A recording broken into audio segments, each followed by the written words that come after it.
So I've recently attended a seminar that's been run by Kevin Rudd. For those who doesn't know, Kevin Rudd was a former Prime Minister of Australia who's also able to speak fluently Chinese, which he has studied and stayed in China for quite a long time. I don't know how many years, but apparently he's really good. So yeah, that's a bad introduction to tell people like that. What I'm trying to say is that, okay, I don't know much about politics or China, but what I do know is that there's a lot of talks about China on rise, and therefore it got me thinking on attending to this event. I normally don't attend this sort of event, but it was great. It was a great an hour seminar. I'll put the links below. Where's the whole hour, one day event. So the topic is more of China rise in the New World Order. Just reflecting back on how I felt on the event. And first off is that I mentioned before, I don't know anything about politics. I don't know how this whole thing works, but it made me learn.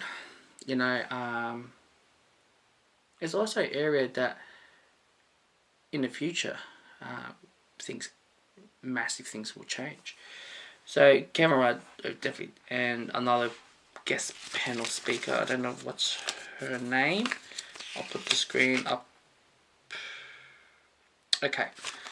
First off, I will say with the whole seminar, there's a lot of talks, especially regards to the US and how's China's vision and everything. Would China will rise for the global power? Some of the stuff that I don't really appreciate is about how a lot of the audience, and as well Kevin Rudd mentioned about Trump, and just make it as a joke, because yes, he has crazy ideas, yes, he has made a crazy move, but at the end of the day, he's making it happen. So whether we are laughing about it or not, that's the fact. It's already happened. Second of all, I'm looking at it, they don't take his ideology very serious, because his ideology is going against the Western civilization, modern world thinking, and as well human rights, yeah, with environmental, yeah, you know, getting out with the climate change, and as well some funding with some aid, and as well just recently UNESCO, I don't know how you pronounce it, and a couple of the areas which is breaking the human rights, the UN codes and things like that as well, where America should be a great example of the world. Now, enough talk about that. Let's talk about China. Now, I don't know much about how. I do know a lot of talks about China rise. Kevin Rudd do mention about, which I find it fascinating. For order to China rise, it's uncertainty. It may not happen during his lifetime or my lifetime, but China has one strict goal, and they follow that goal. They follow that driven. The problem is how the world is shifting, except the China, because I never thought about this, but you know, with definitely with the prime ministers and presidents, they have, you know, certain terms and also certain years to be up there, and each time a new member is elected, they have a different goal, a different plan, a different strategy, which also is, you know, where Donald Trump is also very, very different, but also on the rise with the right wing, which happening in the Europe is on the rise, so it may stop, you know, things will happen for China to rise because of all those factors, because things that keep changing. the relationship is keep changing because of all these all these presidents, and as well with the prime ministers. They have different goals, different vision. So it makes it difficult for China to rise, which I find it very fascinating. And as well, in my own interpretation on hearing that is also saying like, okay,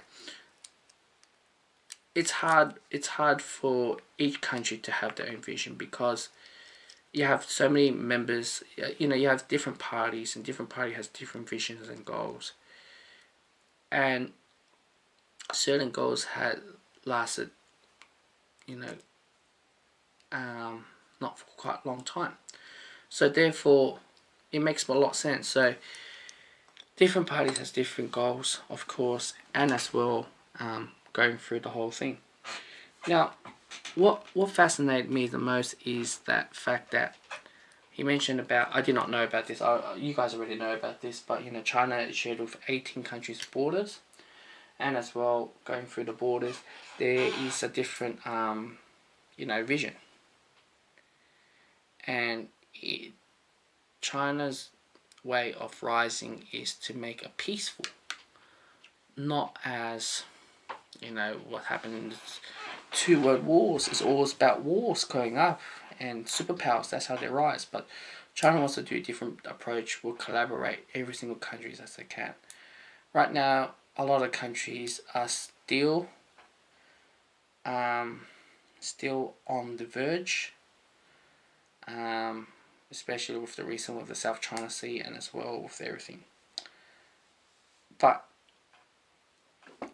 yeah, so a lot of countries do not recognize China or kick down or bashing China, or just simply don't take it serious. It's throughout our history we have 21 UN go against us,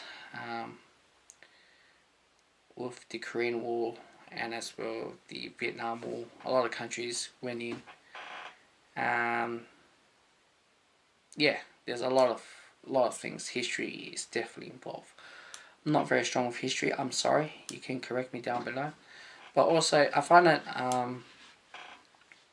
what's been said on the seminar is like China is on the rise because they have a vision, a long term vision, and they stay with that goal.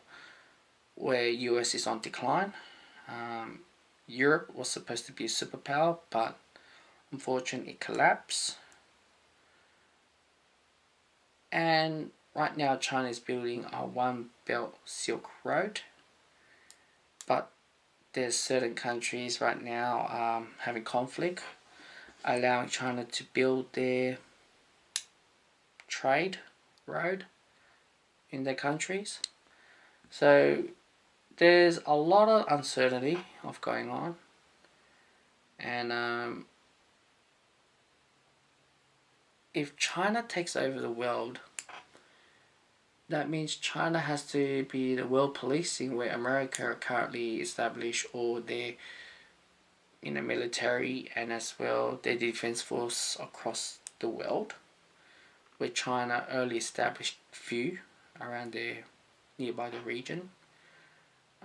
If China's on a rise, they might take over East China Sea and South China Sea and as well Taiwan. Yeah, very very interesting to know that. But man, I have a lot of talk about that the other day. Gosh, I just find that the whole thing is just, it claims to be China's on the rise, but there's a lot of bumps and journeys on the road, and things may change with the political power. We see how things goes with Trump. If he does succeed, bring all the companies back and turning into industrial revolution, getting back to industrial revolution country, and as well technological country where a lot of countries are going downhill, where China is currently successful at. That's why they're on the rise, because of they're not just only just industrialized, but they're also technological and grabbing all the multinational companies in the countries as well, manufacture. That's why China is very, very smart. I reckon it's the best model you can't have a country solely rely on technological. It just establish more welfare state and service. So yeah, so industrialized. That's what they're great at. Export, import, everything. Australia's lucky because we have a lot of mineral under our houses. But that's been said, I find it's very, very interesting to go to that seminar. Like I said, there's nothing much I can talk about, but I think it's a area that we should definitely, all of us should be look ahead, because this world changes very fast with a blink of an eye. And where China just recently entered the global petroleum with the yuan currency, usually is only accepted by the US currency for petroleum. If China persuade other more countries, I know there's Russia, there's few countries as part of the yuan currency, dropping the US dollar, but if that goes through very successfully, then there's a good chance of China being a superpower. If America, on the other hand, goes really well with Donald Trump, then it may remain the status of the superpower. There's a lot of uncertainty going on. You have different politics and everything. But what I'm trying to say, it's worth investigating. It's worth studying. It's an area that's worth, because even though Kevin Rudd says, "Oh, it won't affect Australia even if China rise," but I could, even if that's been said, but it's great to know what's ahead, because oh boy, what's ahead is a different story. Nobody can predict it, but if you knowledge and understand how it goes, then it makes things a lot more predictable and a lot more understanding about your life, instead of being depressing or blaming Chinese for doing this, or blame America for doing this, or blame the globalism for this. So that's the video of my thoughts on the seminar. Like, yeah,